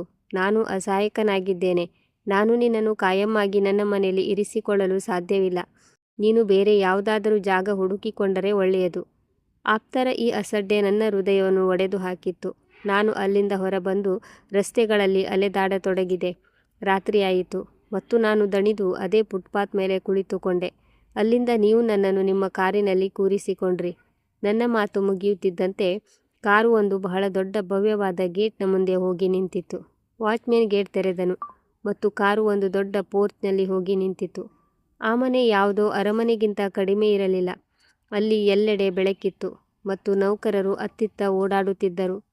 ಆ ವೃದ್ಧರು ಕಾರಿನಿಂದ ಇಳಿದು ಬಂದು ನನ್ನ ಬಾಗಿಲನ್ನು ತೆರೆದು ಬಹಳ ಗೌರವದಿಂದ ಹೇಳಿದರು, "ಮಗಳೇ ಬಾ, ಇದು ನಿನ್ನದೇ ಮನೆ." ನಾನು ಸಂಕೋಚದಿಂದ ಕಾರಿನಿಂದ ಇಳಿದೆ. ನನ್ನ ಹಳೆಯ ಸೀರೆ ಮತ್ತು ಗಲೀಜಾದ ಬಟ್ಟೆ ಆ ಭವ್ಯ ಅರಮನೆಯಲ್ಲಿ ತುಂಬ ವಿಚಿತ್ರವಾಗಿ ಕಾಣುತ್ತಿದ್ದವು. ಆದರೆ ಸೇಠವರು ನನಗೆ ಸ್ವಲ್ಪವೂ ಕೀಳರಿಮೆ ಉಂಟಾಗದಂತೆ ನೋಡಿಕೊಂಡರು. ಅವರು ಕೆಲಸದವರನ್ನು ಕೂಗಿ ಕರೆದರು. ಒಬ್ಬ ವಯಸ್ಸಾದ ಮಹಿಳೆ ಕಾಂತ ಆಂಟಿ ಬಂದರು. "ಕಾಂತ, ಇವರನ್ನು ಅತಿಥಿ ಕೋಣೆಗೆ ಕರೆದೊಯ್ಯಿರಿ ಮತ್ತು ಇವರಿಗಾಗಿ ಬಿಸಿ ನೀರು ಹಾಗೂ ಊಟದ ವ್ಯವಸ್ಥೆ ಮಾಡಿ. ಇವರಿಗೆ ಯಾವುದೇ ತೊಂದರೆಯಾಗಬಾರದು" ಎಂದು ಹೇಳಿದರು. ನಂತರ ಅವರು ನನ್ನ ಕಡೆ ತಿರುಗಿ, "ನನ್ನ ಹೆಸರು ಗೋವಿಂದ್. ಎಲ್ಲರೂ ನನ್ನನ್ನು ಗೋವಿಂದ್ ಸೇಠ್ ಎಂದು ಕರೆಯುತ್ತಾರೆ. ಇಂದಿನಿಂದ ನೀನು ಈ ಮನೆಯ ಗೌರವ. ನಿನಗೆ ಇಲ್ಲಿ ಯಾವುದೇ ತೊಂದರೆಯಾಗುವುದಿಲ್ಲ. ನೀನು ಕೇವಲ ಈ ಮನೆಯನ್ನು ನೋಡಿಕೊಂಡು ನಿನ್ನ ಮಗಳನ್ನು ಚೆನ್ನಾಗಿ ಬೆಳೆಸು. ಈ ಮಗು ಓದಿ ದೊಡ್ಡ ಮಟ್ಟಕ್ಕೆ ತಲುಪಬೇಕು ಎಂಬುದು ನನ್ನ ಆಸೆ" ಎಂದು ಹೇಳಿದರು. ನಾನು ಆಶ್ಚರ್ಯಚಕಿತಳಾಗಿದ್ದೆ. ಒಬ್ಬ ಅಪರಿಚಿತ ವ್ಯಕ್ತಿ ನನ್ನ ಮೇಲೆ ಇಷ್ಟೊಂದು ದಯೆ ತೋರುತ್ತಿರುವುದು ಏಕೆ ಎಂದು ನನಗೆ ಅರ್ಥವಾಗಲಿಲ್ಲ. ನಾನು ಅವರಿಗೆ ಹೇಗೆ ಧನ್ಯವಾದ ಹೇಳಬೇಕೆಂದು ತಿಳಿಯದೆ ನಡುಗುವ ಧ್ವನಿಯಲ್ಲಿ ಹೇಳಿದೆ, "ಗೋವಿಂದ್ ಸೇಠ್ ಅವರೇ, ನಾನು ನಿಮ್ಮ ಈ ಉಪಕಾರವನ್ನು ಜೀವನ ಪರ್ಯಂತ ಮರೆಯುವುದಿಲ್ಲ. ನನ್ನ ಪಾಲಿಗೆ ನೀವು ದೇವರಂತೆ ಬಂದ್ರಿ. ಇಲ್ಲದಿದ್ದರೆ ಈ ರಾತ್ರಿ ಬಹುಶಃ ನಾನು ಮತ್ತು ನನ್ನ ಮಗಳು ಬದುಕಿರುತ್ತಿರಲಿಲ್ಲ." ಅವರು ದೀರ್ಘವಾಗಿ ನಿಟ್ಟುಸಿರು ಬಿಟ್ಟು ನನ್ನ ಕಡೆ ನೋಡಿದರು. ಅವರ ಕಣ್ಣುಗಳಲ್ಲಿ ಅದೇ ವಿಚಿತ್ರವಾದ ನೋವು ಮತ್ತು ತೇವಾಂಶ ಇತ್ತು. ಅದನ್ನು ನಾನು ಸ್ವಲ್ಪ ಸಮಯದ ಹಿಂದೆಯೂ ಗಮನಿಸಿದ್ದೆ. ಅವರು ನಿಧಾನವಾಗಿ ಹೇಳಿದರು, "ಮಗಳೇ, ಇತರರಿಗೆ ಸಹಾಯ ಮಾಡುವುದು ಮನುಷ್ಯನ ಕರ್ತವ್ಯ ಮತ್ತು ನನಗೆ ಈ ಮಗುವಿನ ಮುಖದಲ್ಲಿ ನನ್ನ ಮುಂಬರುವ ಭವಿಷ್ಯ ಕಾಣಿಸುತ್ತಿದೆ." ಹೀಗೆ ಹೇಳಿ ಅವರು ಅಲ್ಲಿಂದ ಸುಮ್ಮನೆ ಹೊರಟು ಹೋದರು. ಬಹುಶಃ ನಾನು ಅವರ ಕಣ್ಣೀರನ್ನು ನೋಡಬಾರದು ಎಂದು ಅವರು ತಮ್ಮ ಕಣ್ಣುಗಳನ್ನು ನನ್ನಿಂದ ಮರೆಮಾಚುತ್ತಿದ್ದರು. ನನಗೆ ಮತ್ತು ನೈನಾಗೆ ಒಂದು ಸುಂದರವಾದ ಬೆಚ್ಚಗಿನ ಕೋಣೆಯನ್ನು ನೀಡಲಾಯಿತು. ಮೆತ್ತನೆಯ ಹಾಸಿಗೆ ಮತ್ತು ಹೊಟ್ಟೆ ತುಂಬ ಊಟ ನಮಗೆ ನೆಮ್ಮದಿಯ ನಿದ್ದೆ ನೀಡಿತು. ಮಾರನೇ ದಿನ ಬೆಳಿಗ್ಗೆ ನನ್ನ ಜೀವನದ ಹೊಸ ಅಧ್ಯಾಯ ಪ್ರಾರಂಭವಾಯಿತು. ಗೋವಿಂದ್ ಸೇಠ್ ನನಗೆ ಮನೆಯ ಒಡತಿಯಂತೆಯೇ ಅಧಿಕಾರ ನೀಡಿದ್ದರು. ನಾನು ಕೂಡ ಇಡೀ ಮನೆಯ ಕೆಲಸಗಳನ್ನು ನಿಭಾಯಿಸಲು ಪ್ರಾರಂಭಿಸಿದೆ. ಕೆಲಸದವರು ಕೂಡ ನನಗೆ ಗೌರವ ನೀಡುತ್ತಿದ್ದರು. ಸಮಯ ಕಳೆಯುತ್ತಾ ಹೋಯಿತು ಮತ್ತು ನಾನು ನನ್ನ ಮಗಳು ನೈನಾ ಜೊತೆ ಅಲ್ಲಿ ಬಹಳ ನೆಮ್ಮದಿಯಿಂದ ವಾಸಿಸಲು ಪ್ರಾರಂಭಿಸಿದೆ. ಗೋವಿಂದ್ ಸೇಠ್ ಅವರು ನನ್ನೊಂದಿಗೆ ಬಹಳ ಆತ್ಮೀಯವಾಗಿ ನಡೆದುಕೊಳ್ಳುತ್ತಿದ್ದರು. ಆದರೆ ನೈನಾ ಜೊತೆ ಅವರಿಗಿದ್ದ ಪ್ರೀತಿ ಕಂಡು ನಾನು ಅನೇಕ ಬಾರಿ ಆಶ್ಚರ್ಯಗೊಳ್ಳುತ್ತಿದ್ದೆ. ಅವರು ಕಚೇರಿಯಿಂದ ಬಂದ ತಕ್ಷಣ ಮೊದಲು ನೈನಾ ಬಗ್ಗೆ ವಿಚಾರಿಸುತ್ತಿದ್ದರು. ಅವಳಿಗಾಗಿ ಸಾಕಷ್ಟು ಆಟಿಕೆಗಳನ್ನು ಮತ್ತು ಬೆಲೆಬಾಳುವ ಬಟ್ಟೆಗಳನ್ನು ತರುತ್ತಿದ್ದರು. ಆಗಾಗ ಸಂಜೆ ಅವರು ನೈನಾಳನ್ನು ಮಡಿಲಲ್ಲಿ ಕೂರಿಸಿಕೊಂಡು ಆಟವಾಡುತ್ತಿದ್ದರು ಮತ್ತು ಅವಳಿಗೆ, "ನನ್ನ ಮಗಳೇ, ನೀನು ಚೆನ್ನಾಗಿ ಓದಿ ಡಾಕ್ಟರ್ ಆಗಬೇಕು" ಎಂದು ಹೇಳುತ್ತಿದ್ದರು ಮತ್ತು ಕಷ್ಟದಲ್ಲಿರುವವರಿಗೆ ಸಹಾಯ ಮಾಡಬೇಕು, ನೀನು ನಿನ್ನ ತಂದೆಯ ಹೆಸರನ್ನು ಉಳಿಸಬೇಕು ಎನ್ನುತ್ತಿದ್ದರು. ನಾನು ಅಡುಗೆ ಮನೆಯ ಬಾಗಿಲಲ್ಲಿ ನಿಂತು ಇದನ್ನೆಲ್ಲ ನೋಡುವಾಗ ಒಬ್ಬ ಅಸಹಾಯಕ ಮಗುವಿಗಾಗಿ ಅವರು ಇಷ್ಟೊಂದು ದೊಡ್ಡ ಕನಸುಗಳನ್ನು ಏಕೆ ಕಾಣುತ್ತಾರೆ ಎಂದು ಯೋಚನೆಯಲ್ಲಿ ಮುಳುಗುತ್ತಿದ್ದೆ. ಅವರು ಅವಳನ್ನು ತಮ್ಮ ಸ್ವಂತ ಮೊಮ್ಮಗಳಿಗಿಂತಲೂ ಹೆಚ್ಚಾಗಿ ಪ್ರೀತಿಸುತ್ತಿದ್ದರು. ಕೆಲವೊಮ್ಮೆ ರಾತ್ರಿ ನಾನು ನೀರು ಕುಡಿಯಲು ಅಡುಗೆ ಮನೆಗೆ ಹೋದಾಗ ಗೋವಿಂದ್ ಸೇಠ್ ಅವರ ಕೋಣೆಯ ಲೈಟ್ ಉರಿಯುತ್ತಿತ್ತು. ಒಂದೆರಡು ಬಾರಿ ನಾನು ಅವರು ತಮ್ಮ ಕುರ್ಚಿಯ ಮೇಲೆ ಕುಳಿತು ಯಾವುದೋ ಹಳೆಯ ಫೋಟೋವನ್ನು ನೋಡುತ್ತಿರುವುದನ್ನು ಮತ್ತು ಅವರ ಕಣ್ಣುಗಳಿಂದ ಕಣ್ಣೀರು ಹರಿಯುತ್ತಿರುವುದನ್ನು ನೋಡಿದೆ. ಅವರ ಮುಖದಲ್ಲಿ ಎಷ್ಟು ಗಾಢವಾದ ದುಃಖವಿರುತ್ತಿತ್ತೆಂದರೆ ಅದನ್ನು ಕಂಡು ನನ್ನ ಹೃದಯ ನಡುಗುತ್ತಿತ್ತು. ಒಂದು ದಿನ ನಾನು ಧೈರ್ಯ ಮಾಡಿ ಅವರ ಕೋಣೆಗೆ ಚಹಾ ನೀಡಲು ಹೋದಾಗ ಅವರು ಅದೇ ರೀತಿ ಫೋಟೋ ನೋಡುವುದರಲ್ಲಿ ಮಗ್ನರಾಗಿದ್ದರು. ನನ್ನ ಹೆಜ್ಜೆಯ ಸದ್ದು ಕೇಳಿ ಅವರು ಬೆಚ್ಚಿ ಬಿದ್ದು ಬೇಗನೆ ಆ ಫೋಟೋವನ್ನು ಡೈರಿಯೊಳಗೆ ಬಚ್ಚಿಟ್ಟರು. ಅವರು ಏನನ್ನೋ ಮರೆಮಾಚುತ್ತಿದ್ದಾರೆ ಎಂದು ನನಗೆ ಅನಿಸಿತು. ಅವರ ಹೃದಯದ ಮೇಲೆ ಯಾವುದೋ ಹೊರೆ ಇದೆ ಎಂದು ನನಗೆ ಭಾಸವಾಯಿತು. ನಾನು, "ಸೇಠ್ ಸಾಹೇಬರೇ, ನೀವು ಆರಾಮಾಗಿದ್ದೀರಾ? ಏನಾದರೂ ತೊಂದರೆಯೇ?" ಎಂದು ಕೇಳಿದೆ. ಅವರು ಬಲವಂತವಾಗಿ ನಗುತ್ತಾ ಹೇಳಿದರು, "ಇಲ್ಲ ಮಗಳೇ, ಏನೂ ಇಲ್ಲ. ವಯಸ್ಸಾಯ್ತಲ್ಲ, ಹಳೆಯ ನೆನಪುಗಳು ಕೆಲವೊಮ್ಮೆ ಕಾಡುತ್ತವೆ. ನೀನು ಹೋಗಿ ವಿಶ್ರಾಂತಿ ತೆಗೆದುಕೋ" ಎಂದರು. ನಾನು ಅಲ್ಲಿಂದ ಮರಳಿ ಬಂದೆ. ಆದರೆ ನನ್ನ ಮನಸ್ಸಿನಲ್ಲಿ ಪ್ರಶ್ನೆಗಳು ಸುಳಿಯಲಾರಂಭಿಸಿದವು. ಅಷ್ಟಕ್ಕೂ ಆ ಫೋಟೋ ಯಾರದ್ದಾಗಿತ್ತು? ಅದನ್ನು ನೋಡಿ ಅವರು ಅಷ್ಟೊಂದು ಏಕೆ ಅಳುತ್ತಿದ್ದರು? ಈ ಅರಮನೆಯಂಥ ಭವ್ಯ ಬಂಗಲೆಯ ಗೋಡೆಗಳಲ್ಲಿ ಯಾವುದೋ ರಹಸ್ಯ ಅಡಗಿದೆ ಎಂದು ನನಗೆ ಅನಿಸುತ್ತಿತ್ತು. ಅದು ಇನ್ನೂ ನನ್ನ ಮುಂದೆ ಬರಬೇಕಿತ್ತು. ಗೋವಿಂದ್ ಸೇಠ್ ಅವರ ಅತೀವವಾದ ದಯೆ ಮತ್ತು ನೈನಾಳ ಭವಿಷ್ಯದಲ್ಲಿ ಅವರ ಆಸಕ್ತಿ ಕೇವಲ ಮಾನವೀಯತೆಯಾಗಿರಲು ಸಾಧ್ಯವಿಲ್ಲ. ಆದರೆ ನಾನು ಮೌನವಾಗಿ ಭಗವಂತನಿಗೆ ಧನ್ಯವಾದ ಅರ್ಪಿಸುತ್ತಿದ್ದೆ, ಏಕೆಂದರೆ ಅವರು ನನಗೂ ನನ್ನ ಮಗಳಿಗೂ ಆಸರೆ ಮತ್ತು ಗೌರವ ನೀಡಿದ್ದರು. ನೈನಾ ಬೆಳೆಯುತ್ತಿದ್ದಳು ಮತ್ತು ಸಮಯ ವೇಗವಾಗಿ ಕಳೆಯುತ್ತಿತ್ತು. ಆದರೆ ಗೋವಿಂದ್ ಸೇಠ್ ಅವರ ಕಣ್ಣಿನಲ್ಲಿ ಅಡಗಿದ ಆ ನೋವು ಕೂಡ ಸಮಯದ ಜೊತೆಗೆ ಮತ್ತಷ್ಟು ಆಳವಾಗುತ್ತಿತ್ತು. ಸಮಯ ತನ್ನ ವೇಗದಲ್ಲಿ ನಡೆಯುತ್ತಲೇ ಇತ್ತು ಮತ್ತು ಗೋವಿಂದ್ ಸೇಠ್ ಅವರ ಭವ್ಯ ಮನೆಯ ಸುರಕ್ಷಿತ 4 ಗೋಡೆಗಳ ನಡುವೆ ನೈನಾ ಬಾಲ್ಯದಿಂದ ಯೌವನದತ್ತ ಹೆಜ್ಜೆ ಇಡುತ್ತಿದ್ದಳು. ಗೋವಿಂದ್ ಸೇಠ್ ಅವರ ನೆರಳು ಅವಳ ತಲೆಯ ಮೇಲೆ ಹರಡಿರುವ ದೊಡ್ಡ ಮರದಂತಿತ್ತು. ಅದು ಅವಳನ್ನು ಪ್ರಪಂಚದ ಪ್ರತಿ ಕಷ್ಟದಿಂದ ಕಾಪಾಡುತ್ತಿತ್ತು. ನೈನಾ ಶಾಲೆಗೆ ಹೋಗಲು ತಯಾರಾದಾಗ ಗೋವಿಂದ್ ಸೇಠ್ ಸ್ವತಃ ಪೋಸ್ಟ್ನಲ್ಲಿ ನಿಂತು ಅವಳಿಗಾಗಿ ಕಾಯುತ್ತಿರುವುದನ್ನು ನಾನು ಆಗಾಗ ನೋಡುತ್ತಿದ್ದೆ. ಅವರು ಅವಳನ್ನು ಕಾರಿನಲ್ಲಿ ಕೂರಿಸಿ ಡ್ರೈವರ್ಗೆ ಪದೇ ಪದೇ ಎಚ್ಚರಿಕೆಯಿಂದ ಕಾರು ಚಲಾಯಿಸಲು ಹೇಳುತ್ತಿದ್ದರು. ಅವಳು ಯಾವುದೋ ಅಮೂಲ್ಯ ವಸ್ತು ಎಂಬಂತೆ. ಸಂಜೆ ಅವಳು ಮನೆಗೆ ಮರಳಿದಾಗ ಅವರು ತಮ್ಮ ಎಲ್ಲ ಕೆಲಸಗಳನ್ನು ಬಿಟ್ಟು ಅವಳ ಮಾತುಗಳನ್ನು ಕೇಳುತ್ತಿದ್ದರು, ಅವಳ ಶಾಲೆಯ ಪುಸ್ತಕಗಳನ್ನು ನೋಡುತ್ತಿದ್ದರು ಮತ್ತು ಎಂದಾದರೂ ಅವಳಿಗೆ ಯಾವುದಾದರೂ ವಿಷಯದಲ್ಲಿ ತೊಂದರೆಯಾದರೆ ಗಂಟೆಗಟ್ಟಲೆ ಕುಳಿತು ಅವಳಿಗೆ ವಿವರಿಸುತ್ತಿದ್ದರು. ನೈನಾ ಶಾಲೆಯಲ್ಲಿ ಬಹಳ ಬುದ್ಧಿವಂತ ಮತ್ತು ಚುರುಕು ಹುಡುಗಿ ಎಂದು ಹೆಸರುವಾಸಿಯಾಗಿದ್ದಳು. ಶಿಕ್ಷಕರು ಕೂಡ ಅವಳನ್ನು ಹೊಗಳುತ್ತಿದ್ದರು ಮತ್ತು ಅವಳ ಪ್ರತಿ ಯಶಸ್ಸಿನಲ್ಲಿ ಗೋವಿಂದ್ ಸೇಠ್ ಅವರ ಸಂತೋಷ ನೋಡುವುದೇ ಸೊಬಗಾಗಿತ್ತು. ನೈನಾ 10ನೇ ತರಗತಿಯ ಪರೀಕ್ಷೆ ಬರೆದ ಆ ದಿನ ನನಗೆ ನೆನಪಿದೆ. ರಿಸಲ್ಟ್ ಬರುವ ದಿನ ಗೋವಿಂದ್ ಸೇಠ್ ಅವರ ಆತಂಕ ನೈನಾಗಿಂತಲೂ ಹೆಚ್ಚಾಗಿತ್ತು.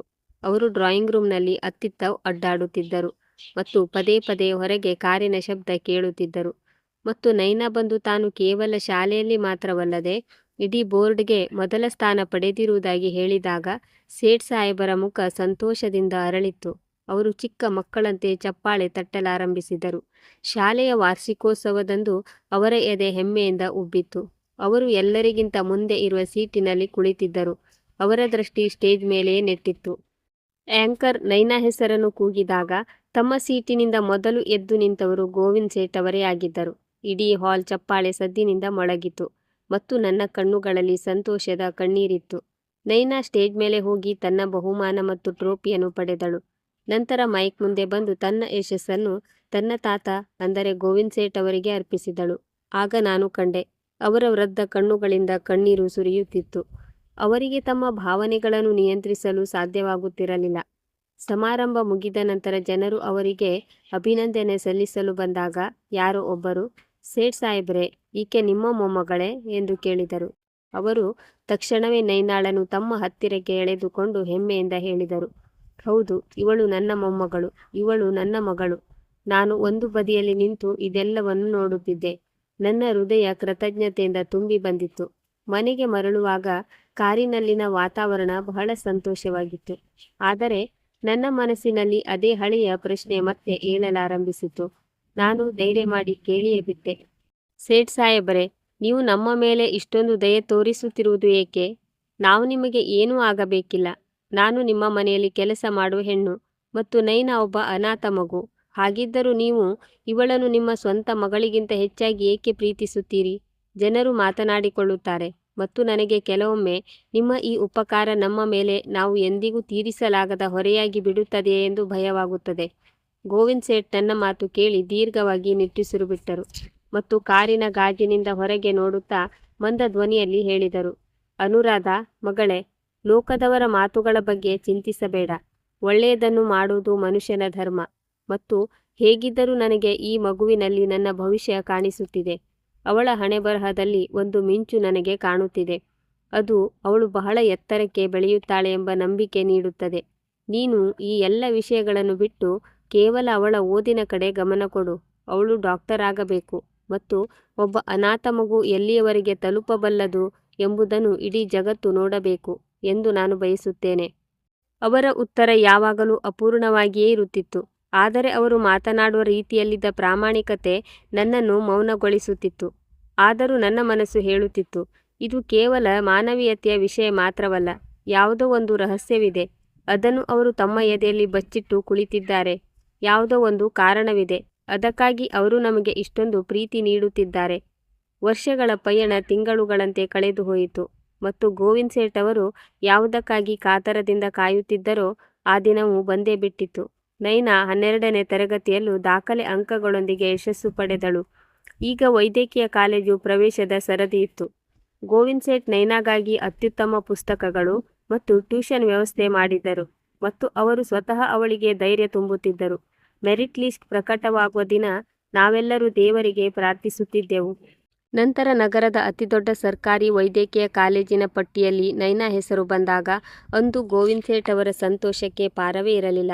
ಅವರು ಇಡೀ ಏರಿಯಾದಲ್ಲಿ ಮಾತ್ರವಲ್ಲದೆ ಇಡೀ ನಗರದಲ್ಲೇ ಸಿಹಿ ಹಂಚಿದರು ಮತ್ತು ಬಡವರಿಗೆ ಊಟ ಹಾಕಿಸಿದರು. ಅವರು ಯಾರನ್ನು ಭೇಟಿಯಾದರೂ ನನ್ನ ಮಗಳು ಡಾಕ್ಟರ್ ಆಗಲಿದ್ದಾಳೆ ಎಂದು ಹೆಮ್ಮೆಯಿಂದ ಹೇಳುತ್ತಿದ್ದರು. ಅವರ ಮುಖದಲ್ಲಿ ಅಂತಹ ಕಳೆಯಿತ್ತು. ಅವರು ಜೀವನದ ಯಾವುದೋ ದೊಡ್ಡ ಅಪೂರ್ಣ ಆಸೆ ಈಡೇರಿದಂತೆ ಕಾಣುತ್ತಿತ್ತು. ನೈನಾ ಕೂಡ ಮೊದಲ ಬಾರಿಗೆ ವೈಟ್ ಕೋಟ್ ಧರಿಸಿ ಕೊರಳಲ್ಲಿ ಸ್ಟೆಥೆಸ್ಕೋಪ್ ಹಾಕಿಕೊಂಡು ಅವರ ಮುಂದೆ ಬಂದಾಗ ಅವರು ಸಂತೋಷದಿಂದ ಅತ್ತರು. ಅವರು ತಮ್ಮ ಕುರ್ಚಿಯಿಂದ ಎದ್ದು ನೈನಾಳ ಹಣೆಗೆ ಮುತ್ತಿಟ್ಟರು. ನೈನಾ ಮುಂದೆ ಬಂದು ಅವರ ಪಾದ ಮುಟ್ಟಿ ಹೇಳಿದಳು, ತಾತಯ್ಯ, ನೀವಿಲ್ಲದಿದ್ದರೆ ಬಹುಶಃ ಇಂದು ನಾನು ಜನರ ಮನೆಗಳಲ್ಲಿ ಪಾತ್ರೆ ತೊಳೆಯುತ್ತಿದ್ದೆ ಅಥವಾ ಯಾವುದಾದರೂ ಕಾರ್ಖಾನೆಯಲ್ಲಿ ಕೂಲಿ ಮಾಡುತ್ತಿದ್ದೆ. ಈ ಬಿಳಿ ಕೋಟು ಮತ್ತು ಈ ಗೌರವ ಎಲ್ಲವೂ ನಿಮ್ಮಿಂದಾಗಿ ಬಂದಿದೆ. ನೀವು ನನಗೆ ನನ್ನ ತಂದೆಗಿಂತಲೂ ಹೆಚ್ಚು. ನಾನು ಎಂದು ಊಹಿಸಲಾಗದಂತಹ ಜೀವನವನ್ನು ನೀವು ನನಗೆ ನೀಡಿದ್ದೀರಿ. ಗೋವಿಂದ್ ಸೇಠ್ ನೈನಾ ತಲೆಯ ಮೇಲೆ ಕೈಯಿಟ್ಟು ಗದ್ಗದಿತ ಧ್ವನಿಯಲ್ಲಿ ಹೇಳಿದರು, ಇಲ್ಲ ಮಗುವೆ, ಇದು ನಿನ್ನ ಪರಿಶ್ರಮ ಮತ್ತು ನಿನ್ನ ತಾಯಿಯ ಪ್ರಾರ್ಥನೆಯ ಫಲ. ಇದರಲ್ಲಿ ನನ್ನದೇನೂ ಮಹತ್ವದ ಕೆಲಸವಿಲ್ಲ. ನಾನು ಕೇವಲ ಒಂದು ಮಾಧ್ಯಮವಷ್ಟೇ. ಭಗವಂತ ನಿನಗೆ ಸಹಾಯ ಮಾಡಲು ನನ್ನನ್ನು ಆರಿಸಿಕೊಂಡಿದ್ದ ಮತ್ತು ಬಹುಶಃ ಇದೇ ನನ್ನ ಜೀವನದ ಉದ್ದೇಶವಾಗಿತ್ತು. ನಾನು ಒಂದು ಕಡೆ ನಿಂತು ದೇವರಿಗೆ ಧನ್ಯವಾದ ಸಲ್ಲಿಸುತ್ತಿದ್ದೆ ಮತ್ತು ಮನಸ್ಸಿನಲ್ಲೇ ಗೋವಿಂದ್ ಸೇಠ್ ಅವರ ದೀರ್ಘಾಯುಷ್ಯ ಹಾಗೂ ಆರೋಗ್ಯಕ್ಕಾಗಿ ಪ್ರಾರ್ಥಿಸುತ್ತಿದ್ದೆ. ಹೇ ಭಗವಂತ, ಈ ದೇವದೂತನಂತಹ ಮನುಷ್ಯನನ್ನು ಯಾವಾಗಲೂ ಸುಖವಾಗಿಡು. ಅಸಹಾಯಕರಾದ ನಮಗೆ ಇಷ್ಟೊಂದು ಗೌರವ ನೀಡಿದ್ದಾರಲ್ಲ ಎಂದು ಬೇಡಿಕೊಳ್ಳುತ್ತಿದ್ದೆ. ಆದರೆ ನನ್ನ ಮನಸ್ಸಿನ ಯಾವುದೋ ಮೂಲೆಯಲ್ಲಿ ಇನ್ನೂ ಒಂದು ಪ್ರಶ್ನೆ ಚುಚ್ಚುತ್ತಲೇ ಇತ್ತು. ಅಷ್ಟಕ್ಕೂ ಒಬ್ಬ ಅಪರಿಚಿತ ವ್ಯಕ್ತಿ ತನ್ನ ಇಡೀ ಜೀವನ ಮತ್ತು ಸಂಪತ್ತನ್ನು ನಮ್ಮ ಮೇಲೆ ಏಕಾಗಿ ಧಾರೆ ಎರೆದರು. ನೈನಾ ಈಗ ಒಬ್ಬ ಸಮರ್ಥ ಡಾಕ್ಟರ್ ಆಗಿದ್ದಳು ಮತ್ತು ಅವಳು ತನ್ನ ಪ್ರಾಕ್ಟೀಸ್ ಪ್ರಾರಂಭಿಸಿದ್ದಳು. ನಮ್ಮ ಜೀವನ ಬಡತನದ ಕತ್ತಲೆಯಿಂದ ಹೊರಬಂದು ಸುಖದ ಬೆಳಕಿಗೆ ಬಂದಿತ್ತು. ನಾವೀಗ ಕೆಲಸಗಾರರಂತೆ ಅಲ್ಲದೆ ಮನೆಯವರಂತೆ ವಾಸಿಸುತ್ತಿದ್ದೆವು. ಗೋವಿಂದ್ ಸೇಠ್ ನಮಗೆ ಎಷ್ಟೊಂದು ಗೌರವ ನೀಡಿದ್ದರು ಎಂದರೆ ನೌಕರರು ಕೂಡ ನನ್ನನ್ನು ದೊಡ್ಡ ಯಜಮಾನಿ ಮತ್ತು ನೈನಾರನ್ನು ಚಿಕ್ಕ ಯಜಮಾನಿ ಎಂದು ಕರೆಯುತ್ತಿದ್ದರು. ಜೀವನ ನೆಮ್ಮದಿಯಿಂದ ಸಾಗುತ್ತಿತ್ತು. ಒಂದು ಸಂಜೆ ವಿಧಿಯು ನ್ಯಾಯದ ಒಂದು ದೃಶ್ಯವನ್ನು ತೋರಿಸಿತು. ಅದನ್ನು ಕಂಡು ನನ್ನ ಆತ್ಮವೇ ನಡುಗಿ ಹೋಯಿತು. ಅದು ಚಳಿಗಾಲದ ಒಂದು ತಣ್ಣನೆಯ ಸಂಜೆ ಮತ್ತು ಕತ್ತಲಾಗಿತ್ತು. ಹೊರಗೆ ಆಕಾಶದಲ್ಲಿ ಕಪ್ಪು ಮೋಡಗಳು ಕವಿದಿದ್ದವು ಮತ್ತು ಸಣ್ಣಗೆ ಮಳೆ ಹನಿಯುತ್ತಿತ್ತು. ಅಷ್ಟರಲ್ಲಿ ಗೇಟ್ನಲ್ಲಿ ನಿಂತಿದ್ದ ವಾಚ್ಮೆನ್ ಬಂದು, ಒಬ್ಬ ವೃದ್ಧ ಮಹಿಳೆ ನಿಮ್ಮನ್ನು ಭೇಟಿಯಾಗಲು ಬಂದಿದ್ದಾರೆ ಎಂದು ಹೇಳಿದನು. ನಾನು ಆಶ್ಚರ್ಯದಿಂದ ಯಾರವರು ಎಂದು ಕೇಳಿದಾಗ ಅವನು ಹೇಳಿದನು, ಅವರು ತಮ್ಮ ಹೆಸರು ಹೇಳುತ್ತಿಲ್ಲ, ಕೇವಲ ಅಳುತ್ತಾ ಅನುರಾಧಳನ್ನು ಕರೆಯಿರಿ ಎಂದು ಹೇಳುತ್ತಿದ್ದಾರೆ. ಈ ಸಮಯದಲ್ಲಿ ನನ್ನ ಹೆಸರು ತಿಳಿದಿರುವವರು ಯಾರಿರಬಹುದು ಎಂದು ನಾನು ಆತಂಕಗೊಂಡೆ. ನಾನು ನೈನಾ ಜೊತೆ ಛತ್ರಿ ಹಿಡಿದುಕೊಂಡು ಗೇಟ್ ಬಳಿ ಹೋದಾಗ ಗೇಟ್ ಹೊರಗಿದ್ದ ರಸ್ತೆಯ ಮಂದ ಹಳದಿ ಬೆಳಕಿನಲ್ಲಿ ಒಬ್ಬ ದುರ್ಬಲ ಮತ್ತು ಅಸಹಾಯಕ ಮಹಿಳೆ ಮಳೆಯಲ್ಲಿ ನೆನೆಯುತ್ತಾ ನಿಂತಿದ್ದಳು. ಅವಳ ಬಟ್ಟೆಗಳು ಗಲೀಜಾಗಿದ್ದವು ಮತ್ತು ಹರಿದಿದ್ದವು. ಮುಖವೆಲ್ಲ ಸುಕ್ಕುಗಳಿಂದ ತುಂಬಿತ್ತು. ಅವಳು ಚಳಿಯಿಂದ ನಡುಗುತ್ತಿದ್ದಳು. ನಾನು ಹತ್ತಿರ ಹೋಗಿ ಗಮನವಿಟ್ಟು ನೋಡಿದಾಗ ನನ್ನ ಹೆಜ್ಜೆಗಳು ಅಲ್ಲಿಯೇ ನಿಂತವು ಮತ್ತು ಉಸಿರು ಕಟ್ಟಿದಂತಾಯಿತು. ಅವಳು ಬೇರೆ ಯಾರೂ ಅಲ್ಲ, ನನ್ನ ಅತ್ತೆಯಾಗಿದ್ದರು. ಅದೇ ಹೆಣ್ಣು ಯಾರು ತನ್ನ ಯೌವನ ಮತ್ತು ಅಧಿಕಾರದ ಮದದಲ್ಲಿ ನನ್ನನ್ನು ಮನೆಯಿಂದ ಹೊರಹಾಕಿದ್ದಾರೋ, ಯಾರಿಗೆ ನನ್ನ ಪುಟ್ಟ ಮಗುವಿನ ಮೇಲೂ ದಯೆ ಬಂದಿರಲಿಲ್ಲವೋ, ಇಂದು ಅವರು ಕಾಯಿಲೆ ಮತ್ತು ವೃದ್ಧಾಪ್ಯದಿಂದ ಸಂಪೂರ್ಣವಾಗಿ ಜರ್ಜರಿತರಾಗಿದ್ದರು.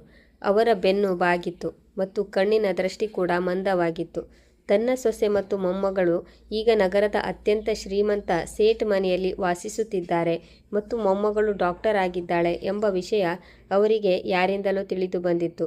ಅವರು ನನ್ನನ್ನು ನೋಡಿದ ತಕ್ಷಣ ತತ್ತರಿಸುತ್ತಾ ಮುಂದೆ ಬಂದು ನನ್ನ ಪಾದಕ್ಕೆ ಬೀಳಲಾರಂಭಿಸಿದರು. ಅನುರಾಧಾ ಮಗಳೇ, ನನ್ನನ್ನು ಗುರುತಿಸಲಿಲ್ಲವೇ? ನಾನು ನಿನ್ನ ಅತ್ತೆ. ನನ್ನನ್ನು ಕ್ಷಮಿಸು. ನಾನು ನಿನ್ನ ಮೇಲೆ ಬಹಳ ದೌರ್ಜನ್ಯ ಮಾಡಿದೆ. ನಾನು ದಾರಿ ತಪ್ಪಿದೆ. ಇಂದು ನನಗೆ ನನ್ನ ಕರ್ಮಗಳ ಫಲ ಸಿಕ್ಕಿದೆ. ನನ್ನ ಸಣ್ಣ ಮಗ ಮದುವೆಯಾದ ಮೇಲೆ ನನ್ನನ್ನು ಬಿಟ್ಟು ಬಿಟ್ಟ ಮತ್ತು ಎಲ್ಲ ಆಸ್ತಿ ಮಾರಿ ತನ್ನ ಹೆಂಡತಿ ಜೊತೆ ಹೊರಟು ಹೋದ. ಈಗ ನನಗೆ ಇರಲು ಯಾವುದೇ ಆಸರೆ ಇಲ್ಲ. ನಾನು ಅಲಿಯುತ್ತಿದ್ದೇನೆ. ಜನರು ನನಗೆ ಭಿಕ್ಷೆ ಕೂಡ ನೀಡುತ್ತಿಲ್ಲ. ನನ್ನನ್ನು ನಿನ್ನ ಬಳಿ ಇರಿಸಿಕೋ. ನಾನು ನಿನ್ನ ಕೆಲಸದವಳಾಗಿ ಇರುತ್ತೇನೆ. ನನಗೆ ಕೇವಲ ತಲೆಯ ಮೇಲೆ ಒಂದು ಸೂರು ಕೊಡು. ನಾನು ಅತ್ತೆಯನ್ನು ಆ ಸ್ಥಿತಿಯಲ್ಲಿ ನೋಡಿದಾಗ ಹಳೆಯ ಗಾಯಗಳೆಲ್ಲ ಮತ್ತೆ ಹಸಿಯಾದವು. ನನ್ನ ಹೃದಯ ಅತ್ತು ಬಿಟ್ಟಿತು. ಆ ಕಪ್ಪು ಮತ್ತು ಭಯಾನಕ ರಾತ್ರಿ ನನ್ನ ಕಣ್ಣೆದುರು ಹಾದು ಹೋಯಿತು. ಅವರು ನನ್ನನ್ನು ಚಳಿಯ ರಾತ್ರಿಯಲ್ಲಿ ಎದೆಹಾಲು ಕುಡಿಯುವ ಮಗುವಿನೊಂದಿಗೆ ಹೊರಹಾಕಿದ್ದರು.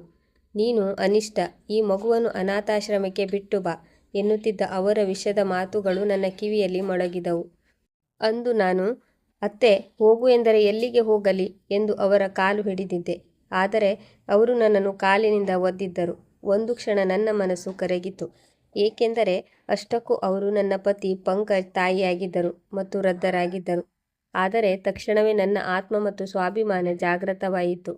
ಅಂದು ಇವರು ನನ್ನ ತಾಯ್ತನವನ್ನು ಅಪಹಾಸ್ಯ ಮಾಡಿದ್ದರು ಮತ್ತು ನನ್ನ ಮಗಳನ್ನು ಕೊಲ್ಲಲು ಪ್ರಯತ್ನಿಸಿದ್ದರು.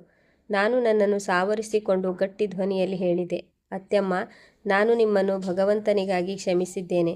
ಏಕೆಂದರೆ ನಾನು ನಿಮ್ಮಂತೆ ಕಲ್ಲು ಹೃದಯದವಳಲ್ಲ. ನೀವು ನನ್ನ ಪಂಕಜ್ ತಾಯಿ. ಅದಕ್ಕಾಗಿ ನಿಮ್ಮ ಗೌರವ ನಿಮ್ಮ ಜಾಗದಲ್ಲಿದೆ.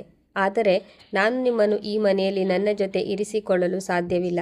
ನನಗೆ ಮತ್ತು ನನ್ನ ಮಗಳಿಗೆ ನಿಮ್ಮ ಅಗತ್ಯ ಅತಿ ಹೆಚ್ಚಾಗಿದ್ದ ಆ ಸಮಯವನ್ನು ನಾನು ಮರೆತಿಲ್ಲ. ಅಂದು ನೀವು ನಮ್ಮನ್ನು ತಿರಸ್ಕರಿಸಿದ್ದೀರಿ.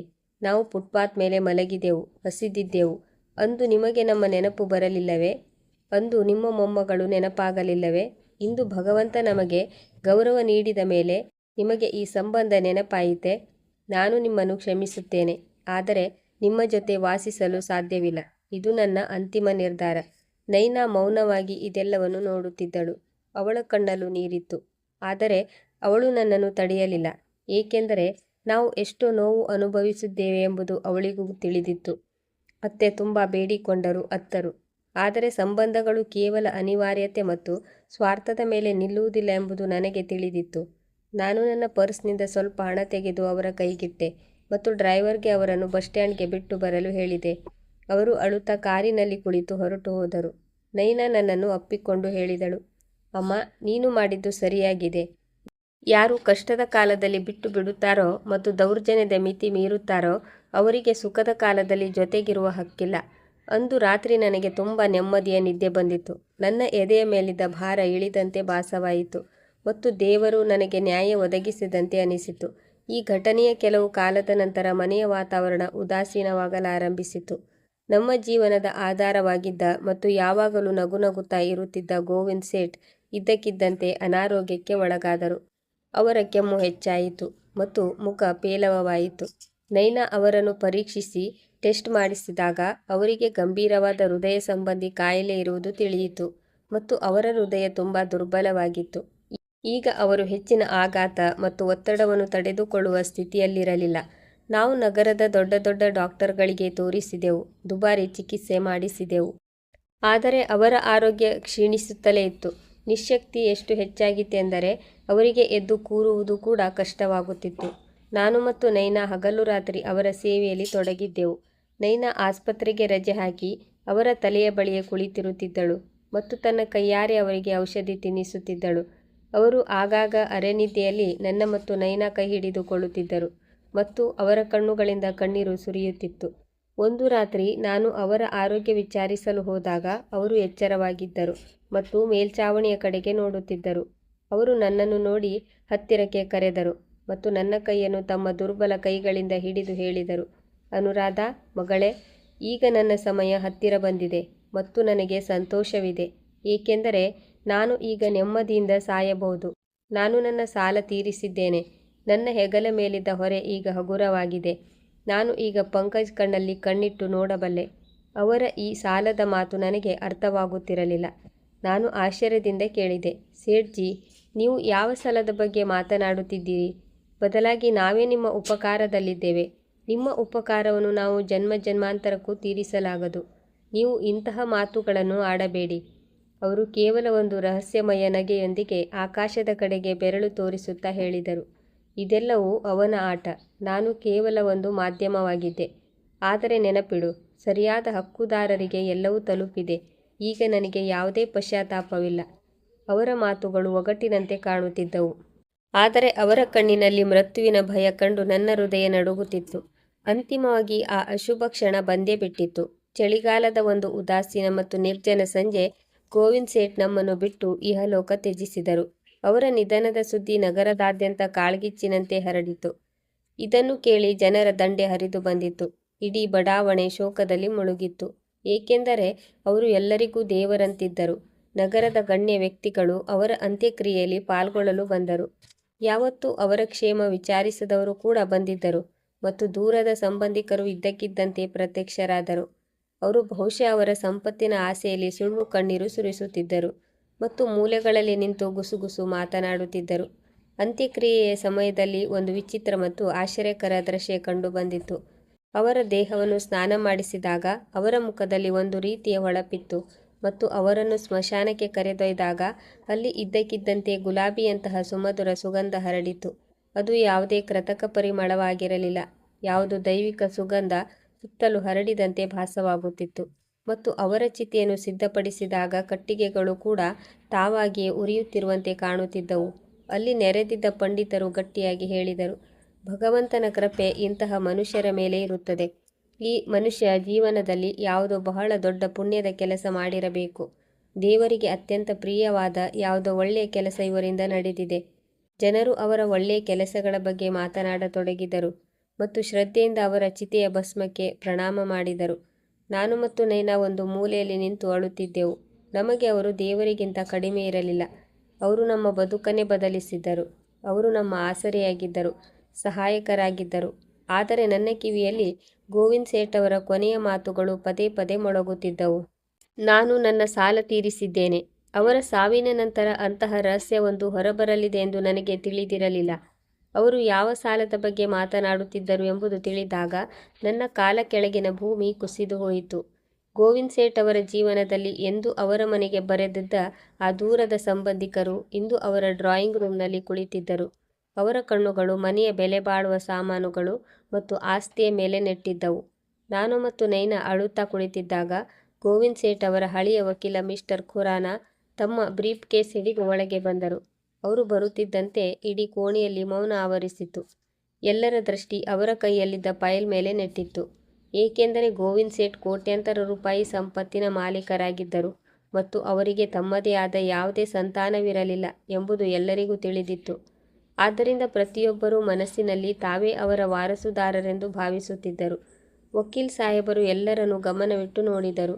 ನಂತರ ಗಂಟಲು ಸರಿಪಡಿಸಿಕೊಂಡು ಹೇಳಿದರು, ನಿಮ್ಮೆಲ್ಲರಿಗೂ ತಿಳಿದಿರುವಂತೆ ಗೋವಿಂದ್ ಸೇಠ್ ತತ್ವಬದ್ಧ ವ್ಯಕ್ತಿಯಾಗಿದ್ದರು. ಅವರು ತಮ್ಮ ಜೀವನದಲ್ಲೇ ಎಲ್ಲ ನಿರ್ಧಾರಗಳನ್ನು ಮಾಡಿದ್ದರು ಮತ್ತು ನನ್ನ ಬಳಿ ಅವರ ಕಾನೂನುಬದ್ಧ ಉಯಿಲು ಇದೆ. ಅದನ್ನು ಅವರು ಪೂರ್ಣ ಪ್ರಜ್ಞಾವಸ್ಥೆಯಲ್ಲಿದ್ದಾಗ ಮಾಡಿಸಿದ್ದರು. ಇಷ್ಟು ಕೇಳುತ್ತಿದ್ದಂತೆ ಸಂಬಂಧಿಕರ ಕಿವಿಗಳು ನೆಟ್ಟಗಾದವು. ಅಷ್ಟರಲ್ಲಿ ಗೋವಿಂದ್ ಸೇಠ್ ಅವರ ಚಿಕ್ಕಮ್ಮನ ಮಗಳು ಎಂದು ಹೇಳಿಕೊಳ್ಳುತ್ತಿದ್ದ ಒಬ್ಬ ದಪ್ಪಗಿನ ಮಹಿಳೆ ತಕ್ಷಣವೇ ಬಾಯಿ ಹಾಕಿದಳು. ವಕೀಲರೇ, ಬೇಗ ಹೇಳಿ, ಗೋವಿಂದಣ್ಣ ನಮಗಾಗಿ ಏನು ಬಿಟ್ಟು ಹೋಗಿದ್ದಾರೆ? ನಾವೇ ಅವರ ರಕ್ತದ ಸಂಬಂಧಿಕರು ತಾನೆ? ವಕೀಲ್ ಸಾಹೇಬರು ನಿಧಾನವಾಗಿ ಫೈಲ್ ತೆರೆದು ಓದಲು ಪ್ರಾರಂಭಿಸಿದರು. ನಾನು ಗೋವಿಂದ್ ಸೇಠ್ ಪೂರ್ಣ ಪ್ರಜ್ಞಾವಸ್ಥೆಯಲ್ಲಿ ಈ ಉಯಿಲನ್ನು ಮಾಡುತ್ತಿದ್ದೇನೆ. ಅದೇನೆಂದರೆ, ನನ್ನ ಮರಣದ ನಂತರ ನನ್ನ ಎಲ್ಲ ಸ್ಥಿರ ಮತ್ತು ಚರ ಆಸ್ತಿ, ಬ್ಯಾಂಕ್ ಬ್ಯಾಲೆನ್ಸ್ ಮತ್ತು ಈ ಮನೆ ನನ್ನ ಮಗಳು ಎಂದು ಕರೆಸಿಕೊಳ್ಳುವ ಡಾಕ್ಟರ್ ನೈನಾ ಮತ್ತು ಆಕೆಯ ತಾಯಿ ಅನುರಾಧ ಹೆಸರಿಗೆ ಸೇರಬೇಕು. ಇದನ್ನು ಕೇಳುತ್ತಿದ್ದಂತೆ ಕೋಣೆಯಲ್ಲಿ ಬಾಂಬ್ ಸಿಡಿದಂತಾಯಿತು. ಎಲ್ಲರ ಮುಖದಲ್ಲಿ ಆಶ್ಚರ್ಯ ಮತ್ತು ಕೋಪ ತುಂಬಿ ಬಂದಿತು. ಇದುವರೆಗೆ ಅಳುವ ನಾಟಕ ಮಾಡುತ್ತಿದ್ದ ಸಂಬಂಧಿಕರು ಇದ್ದಕ್ಕಿದ್ದಂತೆ ತಮ್ಮ ಅಸಲಿ ಬಣ್ಣ ತೋರಿಸತೊಡಗಿದರು. ಅವರು ಕಿರುಚಾಡುತ್ತಾ, ಇದು ಹೇಗೆ ಸಾಧ್ಯ? ಈ ಉಯಿಲು ನಕಲಿ.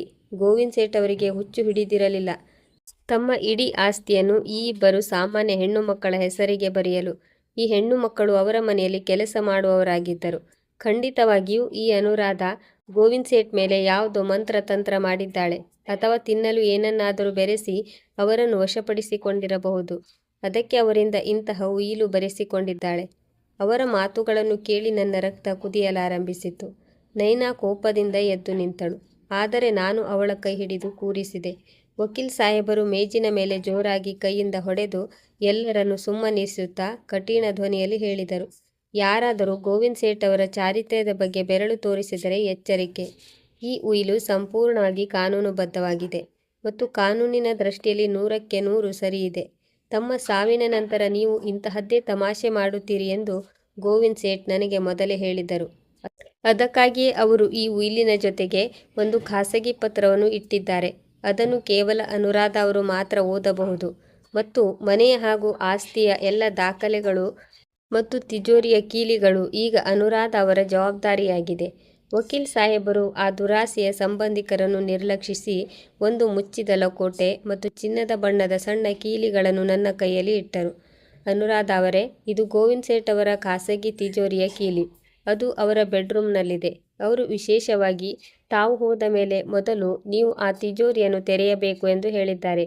ಅದರಲ್ಲಿ ನೀವು ತಿಳಿದುಕೊಳ್ಳಲೇಬೇಕಾದ ಒಂದು ಮುಖ್ಯ ವಿಷಯವಿದೆ ಎಂದು ಹೇಳಿದ್ದರು. ಇದೆಲ್ಲವೂ ಇದ್ದಕ್ಕಿದ್ದಂತೆ ಹೇಗೆ ನಡೆಯುತ್ತಿತ್ತೆಂದರೆ ನನ್ನ ಮೆದುಳು ಮರಗಟ್ಟಿದಂತಾಯಿತು. ಸಂಬಂಧಿಕರು ಇನ್ನೂ ಕಿರುಚುತ್ತಾ ಬೆದರಿಕೆ ಹಾಕುತ್ತಿದ್ದರು. ತಾವು ಕೋರ್ಟಿಗೆ ಹೋಗುತ್ತೇವೆ ಎಂದರು. ಆದರೆ ವಕೀಲ್ ಸಾಹೇಬರು ಪೊಲೀಸ್ ಕರೆಯುವ ಬೆದರಿಕೆ ಹಾಕಿ ಎಲ್ಲರನ್ನೂ ಸುಮ್ಮನಿರಿಸಿದರು. ನಾನು ನಡುಗುವ ಕೈಗಳಿಂದ ಆ ಕೀಲಿ ಮತ್ತು ಲಕೋಟೆಯನ್ನು ಹಿಡಿದು ನಿಂತಿದ್ದೆ. ನಾನು ಗೋವಿಂದ್ ಸೇಠ್ ಅವರ ಕೋಣೆಯ ಕಡೆಗೆ ನಡೆದರೆ ನೈನಾ ಕೂಡ ನನಗೆ ಆಸರೆ ನೀಡಲು ನನ್ನ ಜೊತೆ ಬಂದಳು. ಗೋವಿಂದ್ ಸೇಠ್ ಅವರ ಕೋಣೆ ಅವರು ಬಿಟ್ಟು ಹೋದಾಗ ಹೇಗಿತ್ತೋ ಹಾಗೆಯೇ ಇತ್ತು. ಅವರ ಖಾಲಿ ಹಾಸಿಗೆಯ ಮೇಲೆ ನನ್ನ ಕಣ್ಣು ಬಿದ್ದಾಗ ತಾನಾಗಿಯೇ ಕಣ್ಣೀರು ಹರಿಯತೊಡಗಿತ್ತು. ನಾನು ನಡುಗುವ ಕೈಗಳಿಂದ ಕೀಲಿ ಹಾಕಿದೆ ಮತ್ತು ಸಣ್ಣ ಶಬ್ದದೊಂದಿಗೆ ತಿಜೋರಿ ತೆರೆಯಿತು. ತಿಜೋರಿಯ ಒಳಗೆ ಯಾವುದೇ ಚಿನ್ನ ಅಥವಾ ವಜ್ರ ವೈಡೂರ್ಯ ಇರಲಿಲ್ಲ. ಬದಲಾಗಿ ಅಲ್ಲಿ ಒಂದು ಹಳೆಯ ಡೈರಿ ಮತ್ತು ಒಂದು ಫೋಟೋ ಇತ್ತು. ನಾನು ಭಯದಿಂದ ಆ ಫೋಟೋ ತೆಗೆದು ನೋಡಿದೆ. ಆ ಫೋಟೋ ನೋಡುತ್ತಿದ್ದಂತೆ ನನ್ನ ಕೈಗಳು ನಡುಗಿದವು. ನನ್ನ ಬಾಯಿಯಿಂದ ಸಣ್ಣ ಚಿತ್ಕಾರ ಹೊರಬಂದಿತು ಮತ್ತು ನಾನು ಅಲ್ಲಿಯೇ ಕಾರ್ಪೆಟ್ ಮೇಲೆ ಕುಳಿತು ಬಿಟ್ಟೆ. ನೈನಾ ಗಾಬರಿಯಿಂದ ನನ್ನ ಬಳಿ ಬಂದಳು ಮತ್ತು ಆ ಫೋಟೋ ನೋಡಿದಾಗ ಅವಳು ಆಶ್ಚರ್ಯಚಕಿತಳಾದಳು. ಅದು ಯಾವುದೇ ಸಾಮಾನ್ಯ ಫೋಟೋ ಆಗಿರಲಿಲ್ಲ. ಅದು ನನ್ನ ಮತ್ತು ನನ್ನ ದಿವಂಗತ ಪತಿ ಪಂಕಜ್ ಅವರ ಫೋಟೋ ಆಗಿತ್ತು. ಅದರಲ್ಲಿ ನಾವು ವೇದಿಕೆ ಮೇಲೆ ಕುಳಿತು ನಗುತ್ತಿದ್ದೆವು. ಆ ಫೋಟೋ ಯಾವಾಗಲೂ ಪಂಕಜ್ ಅವರ ಪರ್ಸ್ನಲ್ಲಿರುತ್ತಿತ್ತು ಮತ್ತು ಅವರ ಸಾವಿನ ನಂತರ ಆ ಪರ್ಸ್ ನನಗೆ ಎಂದಿಗೂ ಸಿಕ್ಕಿರಲಿಲ್ಲ. ನಾನು ಆಶ್ಚರ್ಯ ಮತ್ತು ಆಘಾತದಿಂದ ತುಂಬಿದ ಮನಸ್ಸಿನೊಂದಿಗೆ ವಕೀಲ್ ಸಾಹೇಬರು ನೀಡಿದ್ದ ಲಕೋಟೆ ತೆರೆದು ಪತ್ರ ಓದಲು ಪ್ರಾರಂಭಿಸಿದೆ. ನನ್ನ ಕಣ್ಣೀರು ಪತ್ರದ ಮೇಲೆ ಬಿದ್ದು ಶಾಯಿಯನ್ನು ಹರಡುತ್ತಿತ್ತು. ಪತ್ರದಲ್ಲಿ ಗೋವಿಂದ್ ಸೇಠ್ ಅವರ ಸ್ವಹಸ್ತದ ಬರಹವಿತ್ತು. ಅದನ್ನು ಓದುವಾಗ ಅವರು ನನ್ನ ಎದುರೇ ಕುಳಿತು ಮಾತನಾಡುತ್ತಿರುವಂತೆ ಭಾಸವಾಗುತ್ತಿತ್ತು. ಅನುರಾಧ, ನನ್ನ ತಂಗಿ ಮತ್ತು ನನ್ನ ಮಗಳು ನೈನಾ, ನೀನು ಈ ಪತ್ರ ಓದುವಾಗ ನಾನು ಈ ಪ್ರಪಂಚದ ಸಂಕಟಗಳಿಂದ ದೂರ ಹೋಗಿರುತ್ತೇನೆ. ನಾನು ನಿನ್ನನ್ನು ರಸ್ತೆಯಿಂದ ಏಕೆ ಕರೆದುಕೊಂಡು ಬಂದು ನನ್ನ ಇಡೀ ಆಸ್ತಿಯನ್ನು ನಿನ್ನ ಹೆಸರಿಗೆ ಏಕೆ ಬರೆದೆ ಎಂಬ 1000 ಪ್ರಶ್ನೆಗಳು ನಿನ್ನ ಮನಸ್ಸಿನಲ್ಲಿ ಏಳುತ್ತಿರಬಹುದು ಎಂದು ನನಗೆ ತಿಳಿದಿದೆ. ಜನರು ನಾನು ಬಹಳ ದಯಾಳು, ಬಹಳ ಒಳ್ಳೆಯ ಮನುಷ್ಯ ಎಂದು ಹೇಳುತ್ತಿದ್ದರು.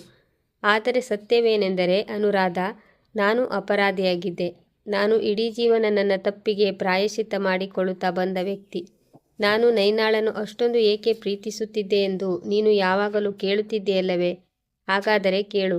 ನಿನ್ನ ಪತಿ ಪಂಕಜ್ ಅವರ ಪ್ರಾಣ ಹೋದ ಆ ಅಪಘಾತ ನನ್ನ ಕಾರಣದಿಂದಲೇ ನಡೆದಿತ್ತು.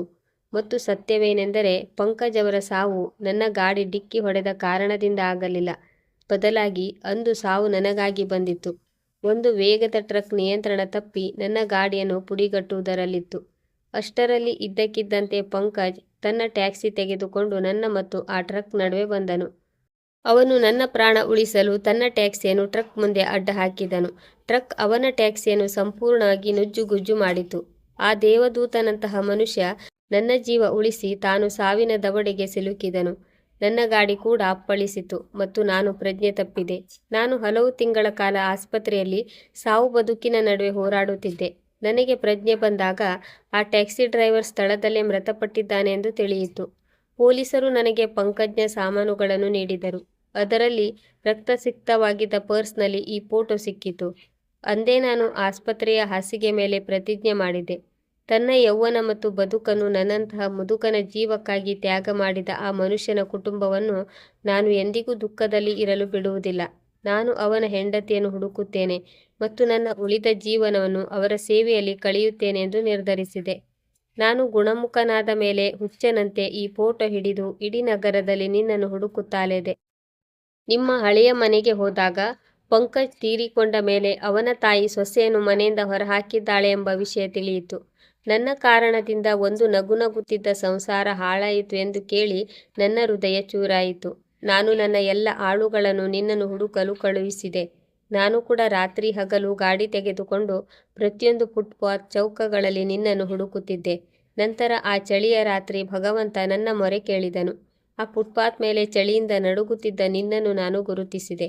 ನಿನ್ನ ಮಡಿಲಲ್ಲಿ ಪಂಕಜ್ನ ಕುರುಹು ಹಸಿವಿನಿಂದ ಅಳುತ್ತಿರುವುದನ್ನು ನೋಡಿದಾಗ ಪಂಕಜ್ ಮೇಲಿನಿಂದ ನನ್ನನ್ನು ನೋಡುತ್ತಾ, ಗೋವಿಂದ್ ಸೇಠ್, ನನ್ನ ಸ್ವತ್ತನ್ನು ಜೋಪಾನವಾಗಿ ನೋಡಿಕೊಳ್ಳಿ ಎಂದು ಹೇಳುತ್ತಿರುವಂತೆ ಅನಿಸಿತು. ಅಂದು ರಾತ್ರಿ ನಿನ್ನನ್ನು ಕಾರಿನಲ್ಲಿ ಕೂರಿಸಿಕೊಂಡಾಗ ನಿನ್ನ ಪಾದಕ್ಕೆ ಬಿದ್ದು ಕ್ಷಮೆ ಕೇಳಬೇಕು ಎಂದು ನನಗನಿಸಿತು. ಆದರೆ ನಾನು ಹೆದರಿದ್ದೆ ಅನುರಾಧ. ಸತ್ಯ ಹೇಳಿದರೆ ನಿನ್ನ ಸ್ವಾಭಿಮಾನ ನನ್ನ ಸಹಾಯ ಪಡೆಯಲು ಅಡ್ಡ ಬರಬಹುದು ಅಥವಾ ನನ್ನನ್ನು ಕೊಲೆಗಡುಕನೆಂದು ಭಾವಿಸಿ ಕಾರಿನಿಂದ ನೀನು ಇಳಿದು ಹೋಗಬಹುದು ಎಂದು ಮೌನವಾಗಿದ್ದೆ. ನಾನು ಕೇವಲ ಮಾನವೀಯತೆಯ ದೃಷ್ಟಿಯಿಂದ ಸಹಾಯ ಮಾಡುತ್ತಿದ್ದೇನೆ ಎಂದು ಸುಳ್ಳು ಹೇಳಿದೆ. ಆದರೆ ಸತ್ಯವೇನೆಂದರೆ ಇದು ಯಾವುದೇ ಉಪಕಾರವಾಗಿರಲಿಲ್ಲ. ಇದು ನಾನು ತೀರಿಸಬೇಕಿದ್ದ ಪಂಕಜ್ನ ಋಣವಾಗಿತ್ತು. ಈ ಆಸ್ತಿ, ಈ ಮನೆ, ಈ ಹಣ ಎಲ್ಲವೂ ನಿನ್ನ ಮತ್ತು ನೈನಾಳ ಹಕ್ಕು. ಪಂಕಜ್ ತನ್ನ ಮಗಳು ಡಾಕ್ಟರ್ ಆಗಬೇಕೆಂದು ಬಯಸಿದ್ದಕ್ಕಾಗಿ ನಾನು ಆ ಕನಸನ್ನು ಪೂರೈಸಲು ಪ್ರಯತ್ನಿಸಿದೆ. ಇಷ್ಟು ವರ್ಷ ಈ ಸತ್ಯವನ್ನು ಮುಚ್ಚಿಟ್ಟಿದ್ದಕ್ಕೆ ನನ್ನನ್ನು ಕ್ಷಮಿಸಿಬಿಡು ಅನುರಾಧ. ನನ್ನ ಕೊನೆಯ ಉಸಿರಿರುವವರೆಗೂ ನಾನು ಪಂಕಜ್ಗೆ ಋಣಿಯಾಗಿರುತ್ತೇನೆ. ಪತ್ರ ಮುಗಿದಾಗ ಕೋಣೆಯಲ್ಲಿ ಕೇವಲ ನನ್ನ ಮತ್ತು ನೈನಾಳ ಅಳುವ ಸದ್ದು ಮಾತ್ರ ಕೇಳಿಸುತ್ತಿತ್ತು. ನನ್ನ ಕಣ್ಣೀರು ನಿಲ್ಲುತ್ತಿರಲಿಲ್ಲ. ಆದರೆ ಈ ಕಣ್ಣೀರು ಈಗ ಅಸಹಾಯಕತೆಯದ್ದಾಗಿರಲಿಲ್ಲ, ಬದಲಾಗಿ ಹೆಮ್ಮೆ ಮತ್ತು ಕೃತಜ್ಞತೆಯದ್ದಾಗಿತ್ತು. ನೈನಾ ಆ ಪೋಟವನ್ನು ತನ್ನ ಎದೆಗೆ ಹಿಡಿದುಕೊಂಡು ಬಿಕ್ಕಿ ಬಿಕ್ಕಿ ಅಳಲಾರಂಭಿಸಿದಳು. ಇಂದು ಒಂದು ದೊಡ್ಡ ಸತ್ಯ ಹೊರಬಂದಿತ್ತು. ನನ್ನ ಮಗಳು ಕೇವಲ ಒಬ್ಬ ಸಾಮಾನ್ಯ ಡ್ರೈವರ್ನ ಮಗಳಲ್ಲ, ಬದಲಾಗಿ ತನ್ನ ಪ್ರಾಣ ನೀಡಿ ಮಾನವೀಯತೆಯ ದೊಡ್ಡ ಉದಾಹರಣೆ ನೀಡಿದ ವ್ಯಕ್ತಿಯ ಮಗಳು. ಮತ್ತು ಗೋವಿಂದ್ ಸೇಠ್ ಅವರು ಕೇವಲ ಒಬ್ಬ ಒಳ್ಳೆಯ ಮಾಲೀಕರಲ್ಲ, ಬದಲಾಗಿ ಅತ್ಯಂತ ಪ್ರಾಮಾಣಿಕ ಮನುಷ್ಯರಾಗಿದ್ದರು. ಅವರು ಕೇವಲ ಸಾಲ ತೀರಿಸಲಿಲ್ಲ, ಬದಲಾಗಿ ನಮ್ಮ ಇಡೀ ಜೀವನವನ್ನೇ ಬದಲಿಸಿದರು. ಅವರು ಬಯಸಿದ್ದರೆ ನಮಗೆ ಸ್ವಲ್ಪ ಹಣ ನೀಡಿ ತಮ್ಮ ಕರ್ತವ್ಯ ಮುಗಿಸಬಹುದಿತ್ತು. ಆದರೆ ಅವರು ನಮ್ಮನ್ನು ತಮ್ಮ ಸ್ವಂತ ಕುಟುಂಬದಂತೆ ನೋಡಿಕೊಂಡರು. ಸಂಬಂಧಿಕರ ಚುಚ್ಚುಮಾತುಗಳು ಈಗ ಯಾವುದೇ ಮೌಲ್ಯ ಹೊಂದಿರಲಿಲ್ಲ. ಏಕೆಂದರೆ ನನ್ನ ಬಳಿ ಜಗತ್ತಿನ ಎಲ್ಲ ಸಂಪತ್ತಿಗಿಂತ ಮಿಗಿಲಾದ ಸತ್ಯದ ಪುರಾವೆ ಇತ್ತು. ನಾನು ಕಿಟಕಿಯಿಂದ ಹೊರಗೆ ನೋಡಿದೆ. ರಾತ್ರಿಯ ಕತ್ತಲೆ ಹರಡಿತ್ತು, ಆದರೆ ನನ್ನ ಮನಸ್ಸಿನಲ್ಲಿ ಬೆಳಕು ಮೂಡಿತು. ನಾನು ಕೈ ಮುಗಿದು ಪಂಕಜ್ ಮತ್ತು ಗೋವಿಂದ್ ಸೇಠ್ ಇಬ್ಬರಿಗೂ ಮೋಕ್ಷ ಸಿಗಲಿ ಎಂದು ಪ್ರಾರ್ಥಿಸಿದೆ. ಒಬ್ಬರು ನಮಗೆ ಜೀವನ ನೀಡಿದರು, ಮತ್ತೊಬ್ಬರು ತಮ್ಮ ಪ್ರಾಣ ನೀಡಿ ನಮ್ಮ ಜೀವನ ಉಳಿಸಿದರು. ಇಂದು ನನ್ನ ಮಗಳು ಡಾಕ್ಟರ್ ಆಗಿದ್ದಕ್ಕೆ ನನಗೆ ಹಿಂದೆಂದಿಗಿಂತಲೂ ಹೆಚ್ಚು ಹೆಮ್ಮೆ ಎನಿಸುತ್ತಿತ್ತು. ಏಕೆಂದರೆ ಅವಳ ಯಶಸ್ಸಿನ ಅಡಿಪಾಯ ಯಾವುದೋ ಉಪಕಾರದ ಮೇಲಲ್ಲ, ಬದಲಾಗಿ ಅವಳ ತಂದೆಯ ಬಲಿದಾನ ಮತ್ತು ಗೋವಿಂದ್ ಸೇಠ್ ಅವರ ಮಾನವೀಯತೆಯ ಮೇಲೆ ನಿಂತಿತ್ತು. ನಾನು ನೈನಾಳ ಕಣ್ಣೀರು ಒರೆಸಿ ಹೇಳಿದೆ, ಮಗಳೇ, ಯಾವಾಗಲೂ ತಲೆ ಎತ್ತಿ ಬದುಕು. ನೀನು ಒಬ್ಬ ಶೂರ ತಂದೆಯ ಮಗಳು ಮತ್ತು ಒಬ್ಬ ಮಹಾನ್ ವ್ಯಕ್ತಿಯ ಮಗಳಾಗಿದ್ಯಾ. ಈ ಮನೆ, ಈ ಗೌರವ ಮತ್ತು ಈ ಸಂಪತ್ತು ಎಲ್ಲವೂ ನಿನ್ನ ಹಕ್ಕು. ಇದನ್ನು ಸ್ವೀಕರಿಸು ಮತ್ತು ನಿನ್ನ ಇಬ್ಬರು ತಂದೆಯರ ಹೆಸರನ್ನು ಉಳಿಸು. ಯಾವಾಗಲೂ ಮಾನವೀಯತೆಯ ಹಾದಿಯಲ್ಲಿ ನಡಿ. ನೆನಪಿಡು ನೈನಾ, ಜೀವನದಲ್ಲಿ ಎಂದಿಗೂ ಸತ್ಯದಿಂದ ದೂರ ಓಡಬೇಡ. ಸತ್ಯ ಎಷ್ಟೇ ಭಾರವಾಗಿದ್ದರೂ ಅದು ಮನುಷ್ಯನನ್ನು ಗಟ್ಟಿಗೊಳಿಸುತ್ತದೆ. ಇಂದು ನಿನಗೆ ಸಿಕ್ಕಿರುವುದು ಕೇವಲ ಆಸ್ತಿಯಲ್ಲ, ಅದೊಂದು ಬಲಿದಾನದ ಪರಂಪರೆ. ಇದನ್ನು ನಿನ್ನ ಹೃದಯದಲ್ಲಿ ಜತನವಾಗಿ ಕಾಪಾಡಿಕೊ. ಸ್ನೇಹಿತರೆ, ನಿಜವಾದ ಮಾನವೀಯತೆ ಮತ್ತು ತ್ಯಾಗವೇ ಅತಿ ದೊಡ್ಡ ಧರ್ಮ. ಸ್ವಾರ್ಥವಿಲ್ಲದೆ ಇತರರಿಗೆ ಸಹಾಯ ಮಾಡುವವರ ಪುಣ್ಯದ ಕೆಲಸ ಎಂದಿಗೂ ವ್ಯರ್ಥವಾಗುವುದಿಲ್ಲ. ಸಂಬಂಧಗಳು ಕೇವಲ ರಕ್ತದಿಂದ ಮಾತ್ರವಲ್ಲ, ಕರುಣೆ, ಜವಾಬ್ದಾರಿ ಮತ್ತು ಭಾವನೆಗಳಿಂದ ಕೂಡ ಬೆಳೆಯುತ್ತವೆ. ಕ್ಷಮಿಸುವುದು ಮತ್ತು ಸತ್ಯವನ್ನು ಸ್ವೀಕರಿಸುವುದು ಮನುಷ್ಯನನ್ನು ಒಳಗಿನಿಂದ ಗಟ್ಟಿಗೊಳಿಸುತ್ತದೆ. ಈ ಕತೆ ನಿಮಗೆ ಇಷ್ಟವಾಗಿದ್ದರೆ ದಯವಿಟ್ಟು ಕಮೆಂಟ್ ಮಾಡಿ ತಿಳಿಸಿ. ಈ ವಿಡಿಯೋವನ್ನು ಲೈಕ್ ಮಾಡಿ, ಹೆಚ್ಚೆಚ್ಚು ಶೇರ್ ಮಾಡಿ ಮತ್ತು ಚಾನಲನ್ನು ಸಬ್ಸ್ಕ್ರೈಬ್ ಮಾಡಲು ಮರೆಯಬೇಡಿ. ನನ್ನ ಈ ಪರಿಶ್ರಮ ನಿಮಗೆ ಇಷ್ಟವಾಗಿದ್ದರೆ ಸೂಪರ್ ಥ್ಯಾಂಕ್ಸ್ ನೀಡುವ ಮೂಲಕ ನಿಮ್ಮ ಪ್ರೀತಿ ಮತ್ತು ಬೆಂಬಲವನ್ನು ತೋರಿಸಿ. ಇದರಿಂದ ನಾನು ನಿಮಗಾಗಿ ಇಂತಹದ್ದೇ ಅದ್ಭುತ ಕಥೆಗಳನ್ನು ತರಲು ಸಾಧ್ಯವಾಗುತ್ತದೆ.